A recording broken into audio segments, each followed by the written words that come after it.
librement sur son temps personnel pour mener une action non rémunérée en direction d'autrui ou au bénéfice d'une cause ou d'un intérêt collectif.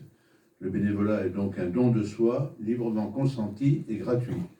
À mes côtés, le procureur Antoine Colombo, président du basket club de Montbrison, l'avocate Emmanuelle Pichon de l'association Comme si tout, et le greffier Éric Munier du service départemental à la jeunesse, à l'engagement et au sport du département de la Loire, qui synthétisera le contenu de nos débats afin que le jugement ait une suite sous forme, pourquoi pas, d'un livre blanc.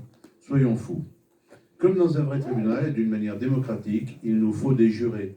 Nous n'allons pas les tirer au sort, mais c'est l'ensemble du public de ce tribunal qui prononcera le verdict. Ce sera donc à vous, mesdames et messieurs les jurés, dans le public et derrière votre écran, pour ceux qui suivent ce procès sur YouTube, de décider si oui ou non il est dans l'intérêt général de réinventer le bénévolat.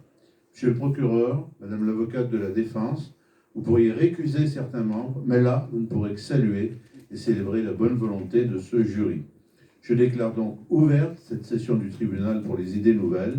À l'ordre du jour, faut-il réinventer le bénévolat? Mesdames et messieurs, c'est le bénévolat qui comparaît devant ce tribunal. Ce n'est pas une association ciblée, mais plutôt l'image et le devenir du bénévolat qui nous intéressent plus particulièrement ce soir. Les faits sont les suivants, vous allez les découvrir sur l'écran derrière moi. Le bénévolat est accusé d'être organisé avec une gouvernance souvent archaïque, sans précision des rôles de chacun et avec un manque de stratégie d'intégration des nouveaux bénévoles. Le chef d'accusation numéro 2. Le bénévolat est accusé d'un manque de vision.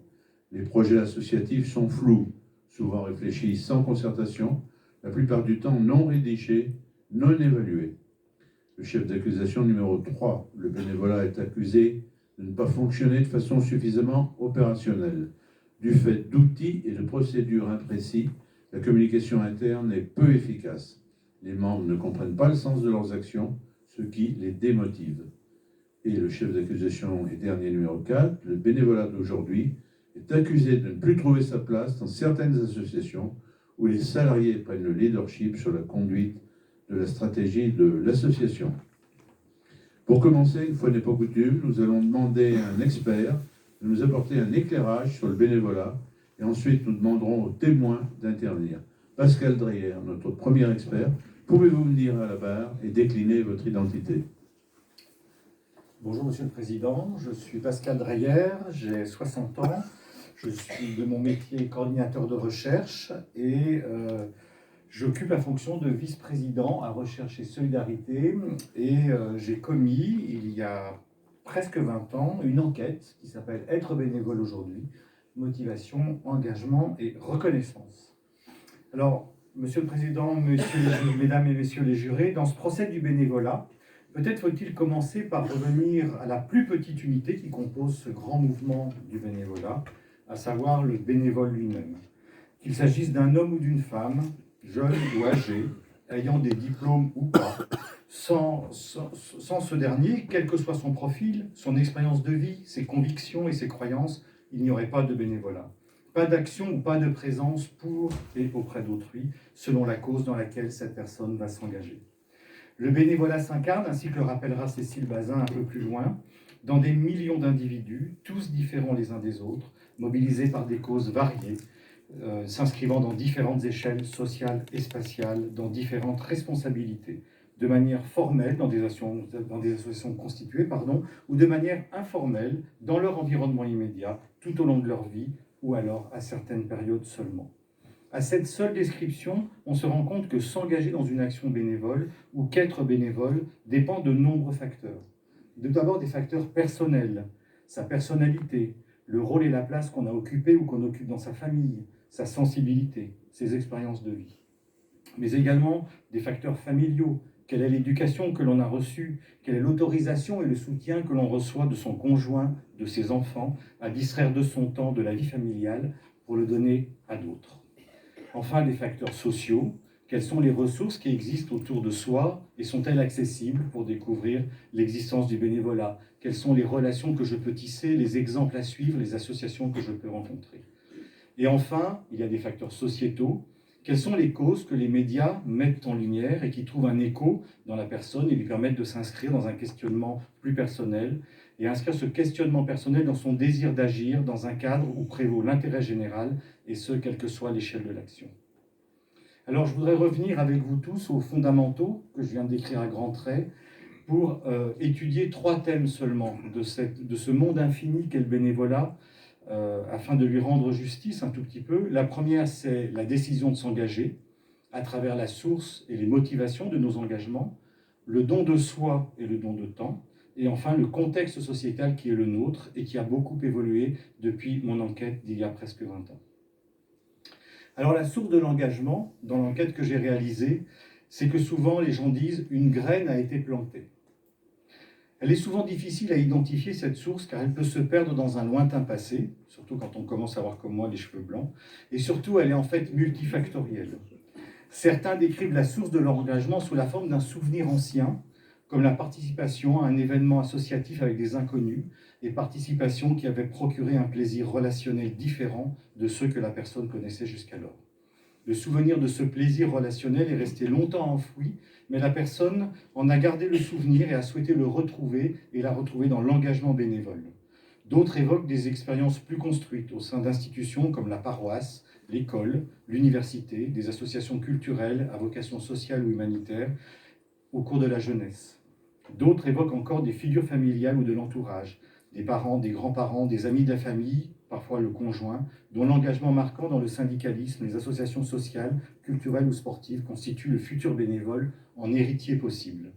Comme les bénévoles le disent, souvent une graine a été plantée, insistant par cette image sur la croissance organique et souterraine, parfois à leur insu, de leur désir d'engagement. À chaque fois sont rapportés les récits de projets partagés, de réalisations au service de l'intérêt général, au service de quelque chose de plus grand que soi et de plus grand que le collectif, que la personne y ait pris part ou non. La source de l'engagement relève ainsi tout autant d'une éducation, pensée et vécue comme telle, que d'une imprégnation et d'images valorisantes. Les motivations personnelles, elles, reprennent ces expériences et ces souvenirs pour les transformer radicalement, car le futur bénévole ne ressemble pas aux exemples qu'il se donne. Ça, c'est un élément assez important. Son désir d'engagement va mobiliser ses valeurs sous la forme d'une aspiration qui souvent s'ancre dans une relation qui va lui ouvrir les portes de l'engagement. Je m'engage grâce et avec quelqu'un, ou une cause. Je m'engage pour cette cause qui est juste à mes yeux et qui mérite d'être défendue. Et évidemment, c'est souvent les deux, puisqu'on rencontre quelqu'un qui nous engage sur le chemin de la cause. Et on peut classer ces motivations dans 2 grandes familles. J'agis pour l'action, c'est-à-dire j'agis pour combattre l'injustice, soutenir la solidarité entre les personnes, agir dans un collectif, apporter aux autres ma vision de l'autonomie, partager avec d'autres un projet, c'est extrêmement important.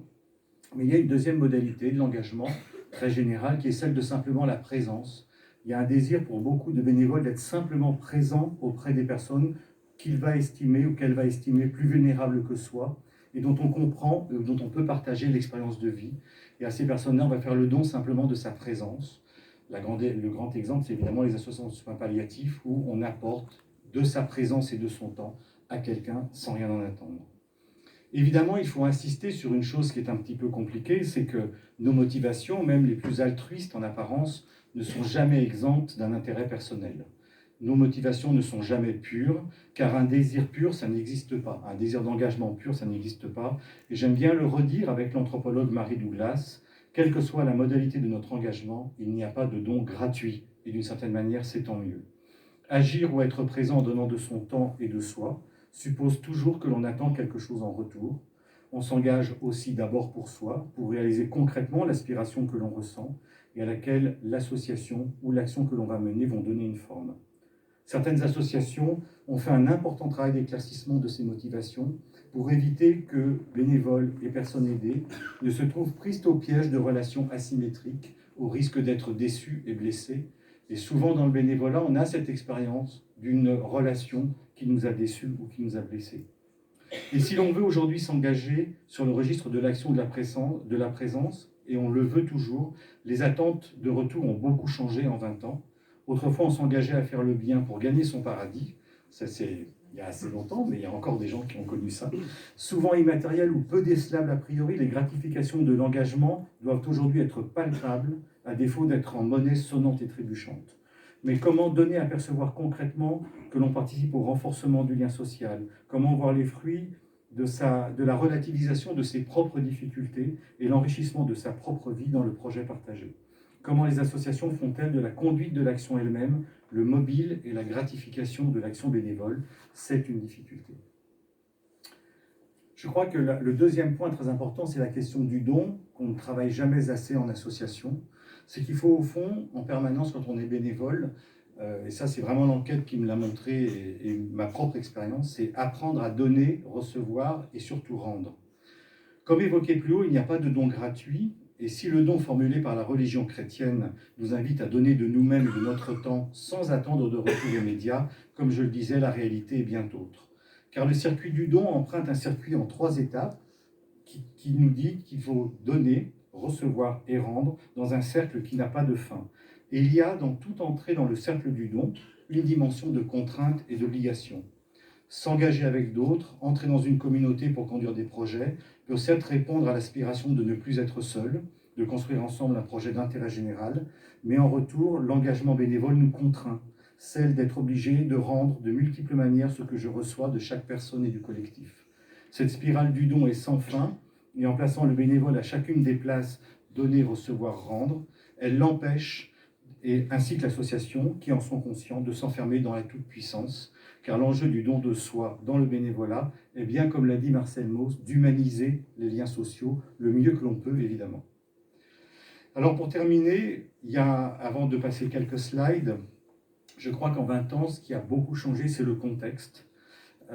En étant bénévole, en échange des bienfaits que je vais recevoir de mon action bénévole, je dois aussi accepter, comme je le disais, les contraintes.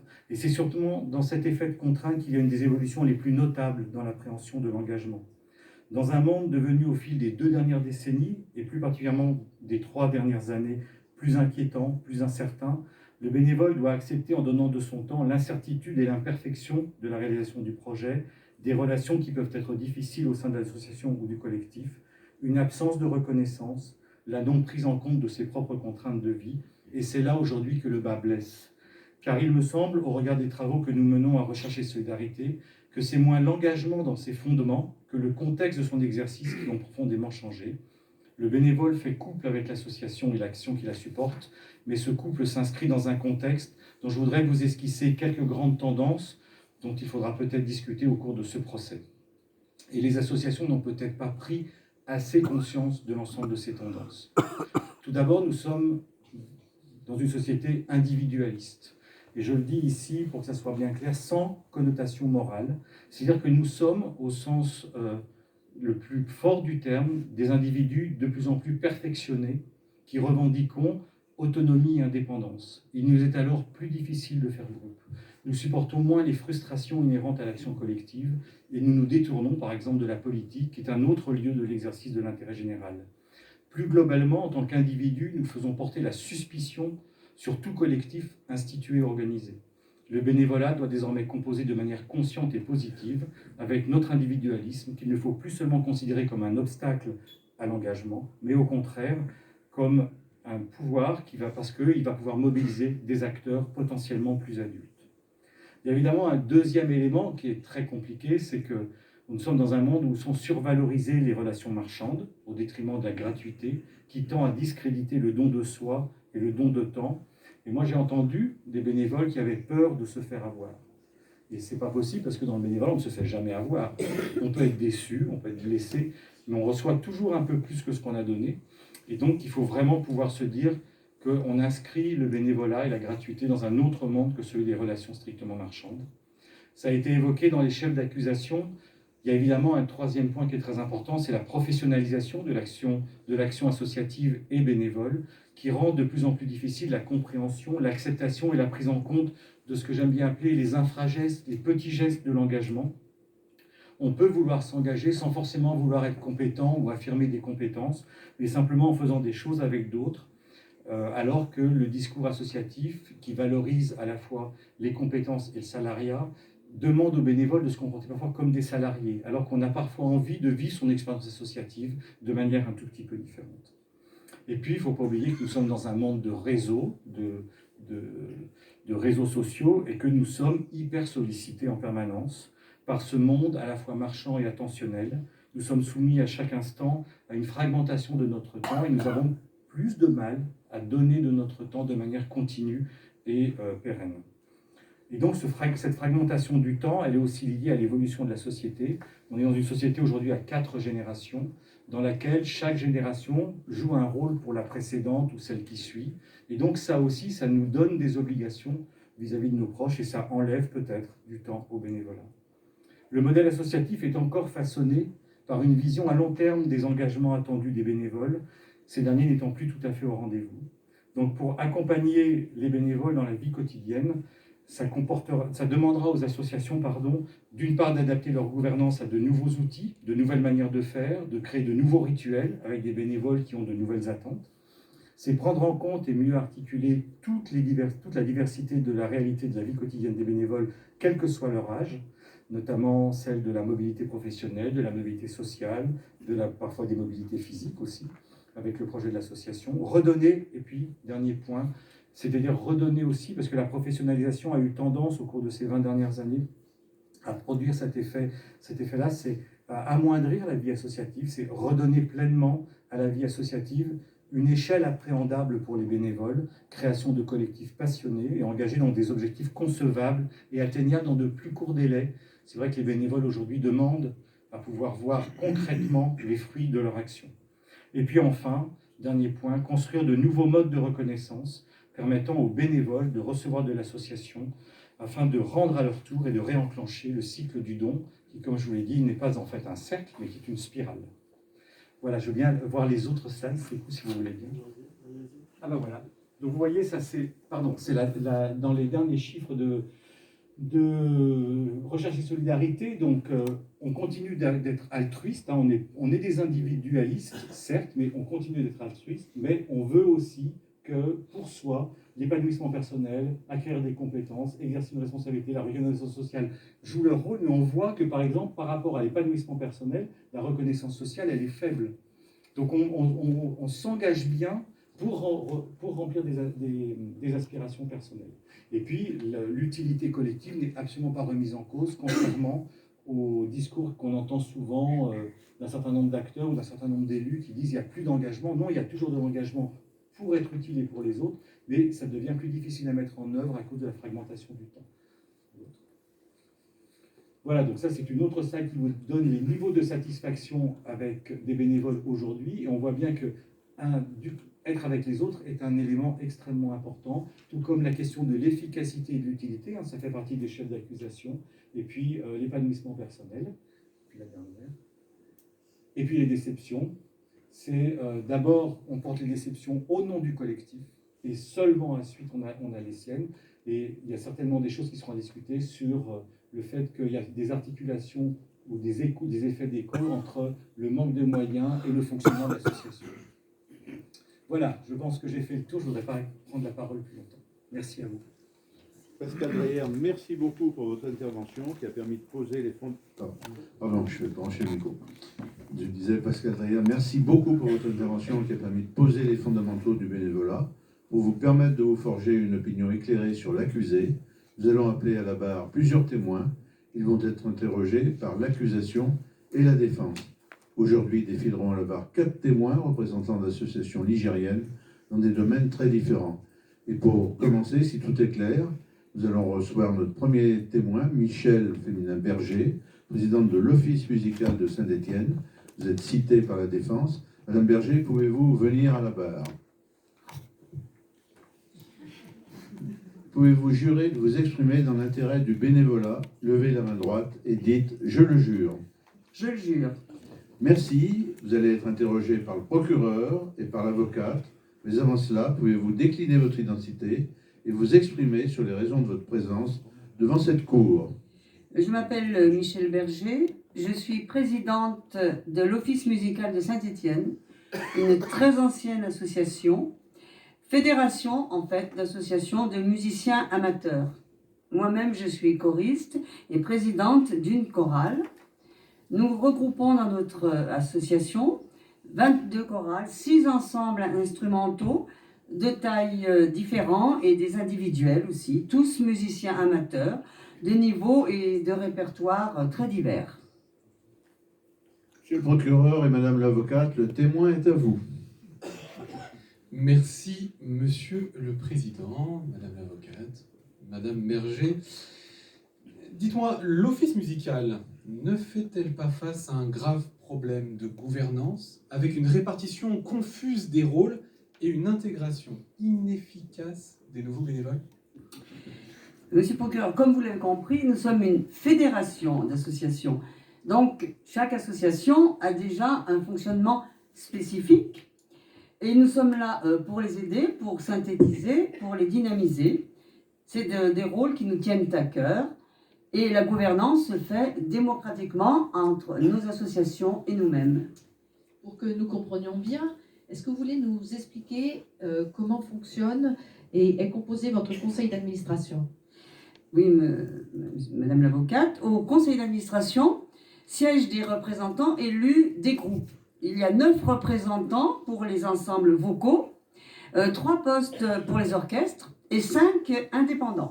Qu'appelez-vous les indépendants? Ce sont des gens qui sont musiciens amateurs, qui appartiennent ou non aux associations et qui ne représentent qu'eux-mêmes. Leur regard et leur compétence est intéressante. Nous avons aussi une commission artistique composée des chefs des ensembles. Nous pouvons dire que dans votre fédération, chacun a bien sa place, son rôle, contrairement à ce que monsieur le procureur a laissé entendre. Oui, de plus, les projets mis en œuvre se décident lors des conseils d'administration réunis régulièrement après donc examen de la base. Pouvez-vous nous donner un exemple de projet où organisateurs et bénévoles trouvent leur place? Alors nous sommes porteurs de projets ambitieux et fédérateurs. Alors je vais vous donner l'exemple du festival Passe Musique. Chaque année, nous organisons un festival où tous nos ensembles peuvent se produire dans différents lieux et donc se réunir. Alors là, nous avons énormément, bien sûr, tout le monde est sollicité. Chaque ensemble est donc sollicité au moment du festival. Le CA est mobilisé, bien entendu, mais aussi les simples musiciens, amateurs et tous les bénévoles pour l'organisation, la vente des passes, la billetterie. Tout le monde s'y met, même les conjoints donc des musiciens et des artistes. C'est à ce moment-là que nous intégrons de nouveaux bénévoles. Comment justifiez-vous le manque de vision claire et l'absence d'évaluation dans les projets de votre fédération musicale? Il faut savoir quand même que les projets viennent de l'étude des besoins de la base. C'est l'ensemble de nos adhérents qui donc expriment des besoins, une volonté, et nous servons de tremplin à la réalisation de ces demandes. Pouvez-vous concrétiser vos projets?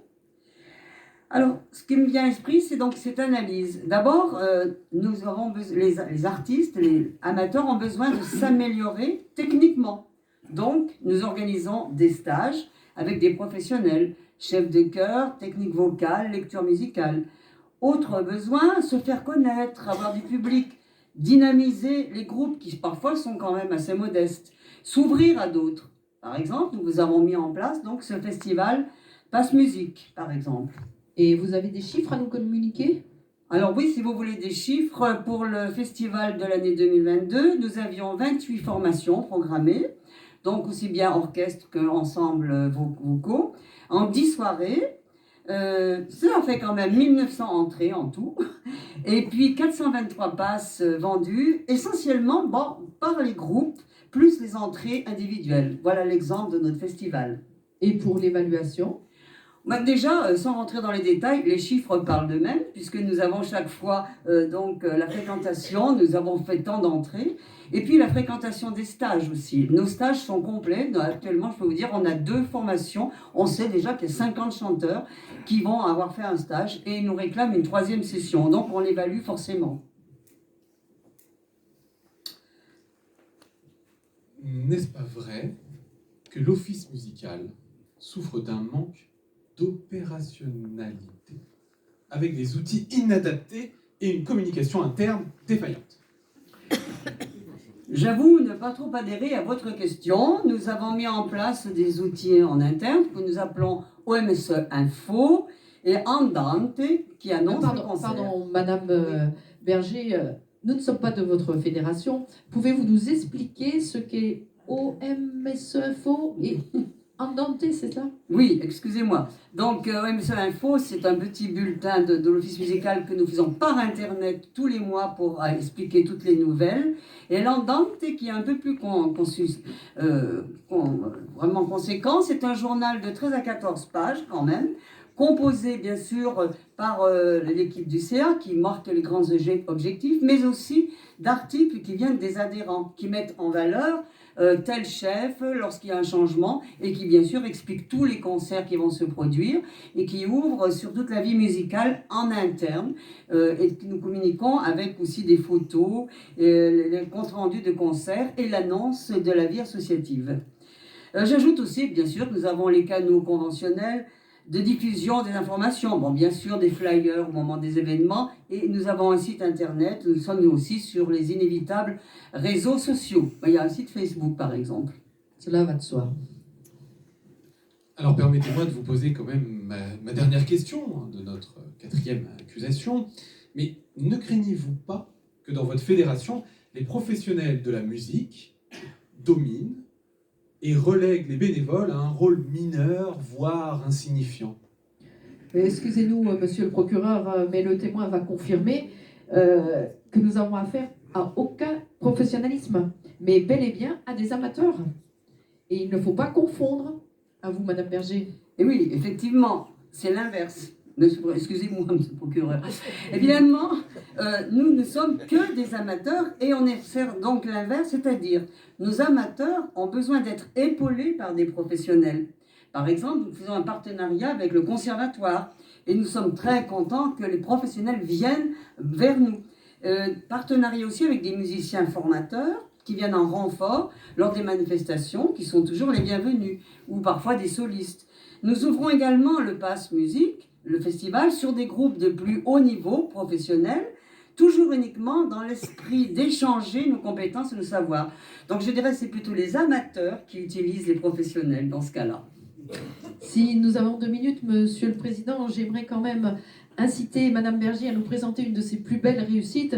Moi-même, passionnée par la musique, je trouve l'aventure extraordinaire et je vous laisse la parole pour nous raconter. Oui, alors je pourrais vous en parler de plusieurs, mais ce qui nous a marqué, c'est quand même l'aventure de Dogora. Dogora, il faut vous dire, c'est une composition d'Étienne Perruchon qui réunit, comme nous le faisons d'ailleurs dans notre fédération, des chanteurs, des musiciens, des hommes, des femmes, des enfants, autour de chants dans une langue imaginaire. Nous l'avons créé. Dogora, 450 musiciens, chorale d'enfants, classe cham, maîtrise de la Loire, chœur adulte, et c'est porté par l'Office musical avec le Brass Band Loire-Forêt. C'est un des membres de notre association, donc de notre fédération, qui a apporté le projet. C'est nous avons réuni tous ces chanteurs.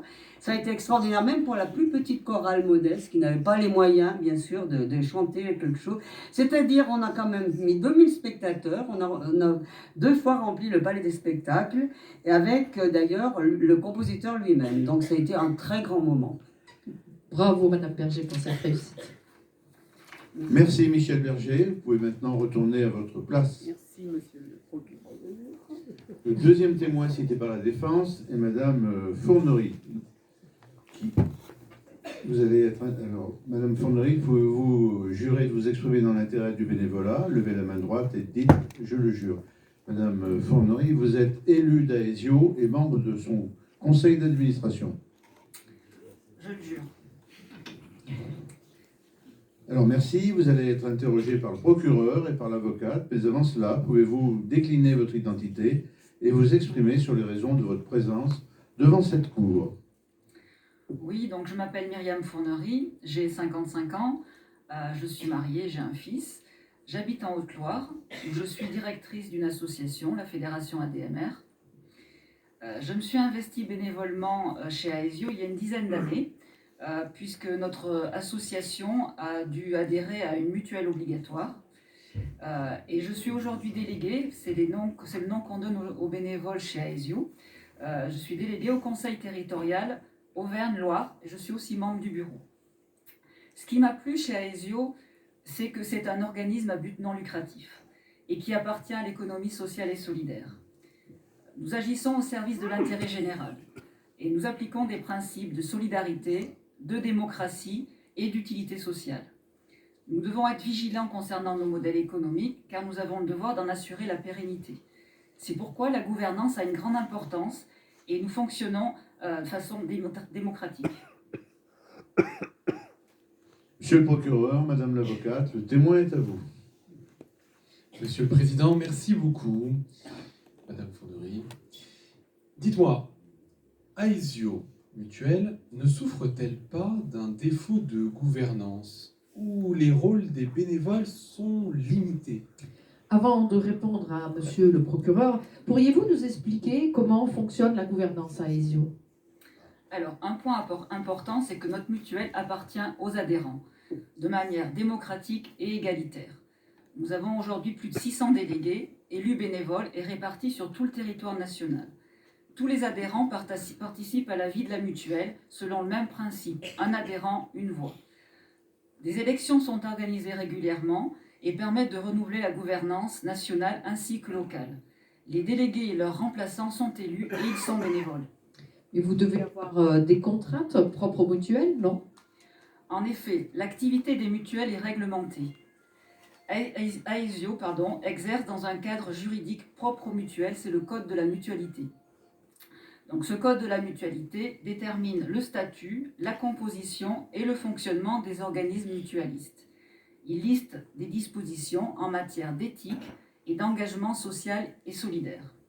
Cet ensemble de règles permet d'assurer aux adhérents la bonne affectation de leurs cotisations et un partage des risques égalitaire entre tous. Et qu'en est-il par rapport au bénévolat? L'engagement des bénévoles incarne notre mutuelle. Les délégués ont un mandat qui leur a été confié par les adhérents. Celui-ci s'articule autour de valeurs et de missions communes. Par exemple, la participation à des actions de prévention, à des actions de solidarité, à de l'action sociale, à des actions en lien avec la santé des femmes, la santé et l'environnement, et bien d'autres. Cela se vit au cœur des territoires par un engagement militant fondamental pour porter les valeurs mutualistes de notre mutuelle. Les élus sont bénévoles et jouent un rôle de premier plan dans la vie des territoires. Par leur engagement, ils contribuent à une société plus juste, plus égalitaire, plus généreuse, soucieuse du bien commun et attentive à ne laisser personne au bord du chemin. Votre rôle de bénévole est-il clair? Bien sûr, mon rôle est clair. Je suis garante des intérêts et des droits d'accès aux soins des adhérents. Je me suis investie chez Aesio pour représenter les adhérents de mon territoire et pour promouvoir les valeurs humaines de proximité et de solidarité que défend Aesio. Je suis membre du bureau de notre conseil territoire Auvergne-Loire et je participe aux orientations qui sont présentées au conseil d'administration.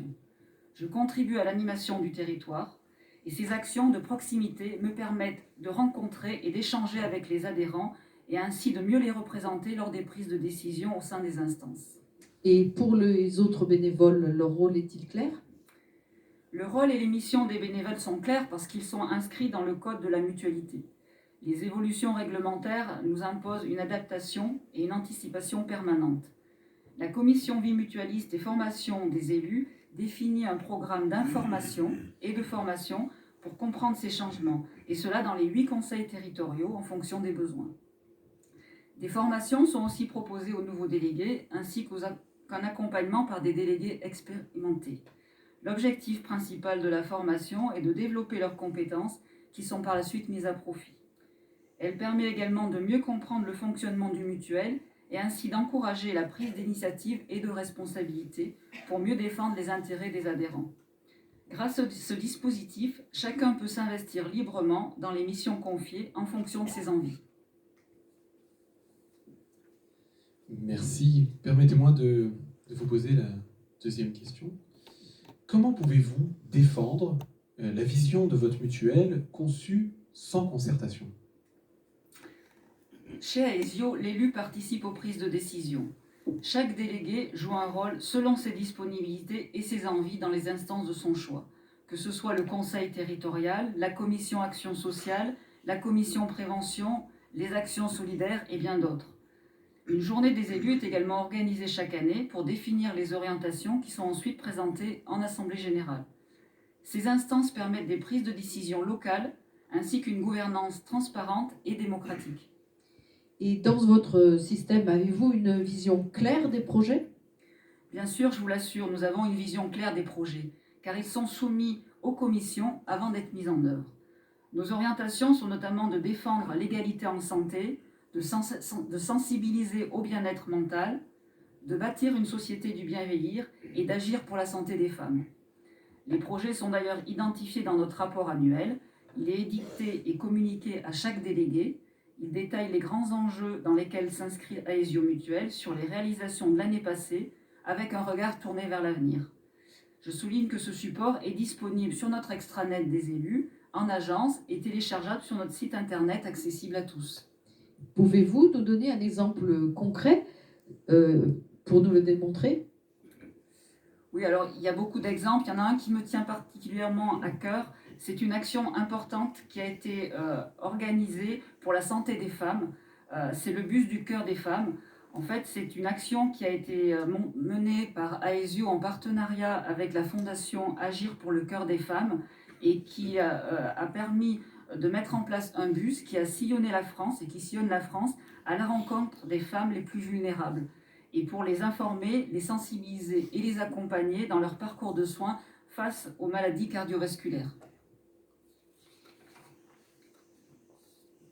Ma troisième question porte sur un autre sujet, mais n'est-il pas évident que vos outils rendent la communication en interne difficilement accessible? Alors, au sein d'Aesio Mutuelle, la communication interne est organisée avec des outils collaboratifs. Pouvez-vous nous préciser quels sont les outils pour gagner en efficacité? Les délégués sont formés aux outils d'information mis à leur disposition. Ils ont accès à des outils spécifiques comme un extranet, des newsletters. Ces supports d'information permettent d'avoir de l'information sur l'actualité de la mutuelle et sur les projets qui sont travaillés au sein du conseil d'administration, des commissions, des réunions. Les délégués sont également conviés à des réunions d'information ou des formations dans les conseils territoriaux. Et enfin, les décisions et orientations stratégiques sont soumises au conseil d'administration et votées en assemblée générale. La formation, les réunions et les supports d'information rendent la communication